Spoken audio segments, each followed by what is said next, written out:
Hi అండి. Welcome to my channel my kitchen. ఈరోజు మనం పెరుగుతో చికెన్ కర్రీ చాలా బాగుంటుందండి. చాలా సింపుల్‌గా చేసుకోవచ్చు. ఎక్కువ గ్రేవీ వచ్చేలాగా.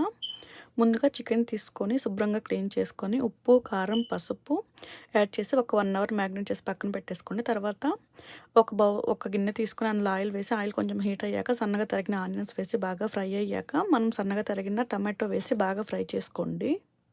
టమాటో బాగా ఫ్రై అయ్యాక 1 టేబుల్ స్పూన్ అల్లం వెల్లుల్లి పేస్ట్ వేసుకొని బాగా ఫ్రై అయ్యాక మనం మ్యాగ్నేట్ చేసుకున్న చికెన్‌ని వేసి సిమ్‌లో పెట్టి ఒక 15 మినిట్స్ బాగా ఫ్రై చేసుకోండి.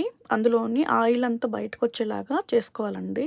అప్పుడే చికెన్ కర్రీకి మంచి టేస్ట్ వస్తుంది. తర్వాత 2 టేబుల్ స్పూన్స్ పెరుగు తీసుకొని దాన్ని విస్కర్‌తో బాగా విస్క్ చేసి చికెన్ కర్రీలో వేయండి. తర్వాత కొంచెం పచ్చిమిర్చి, కరివేపాకు వేసి ఒకసారి కలుపుకున్నాక ధనియాల పొడి అలాగే చికెన్ మసాలా వేసి వాటర్ పోయకుండా సిమ్‌లో పెట్టి ఒక 10 మినిట్స్ బాగా ఉడికించుకోండి. వాటర్ వేసి ఉడికించుకోండి. అంతే అండి, సింపుల్‌గా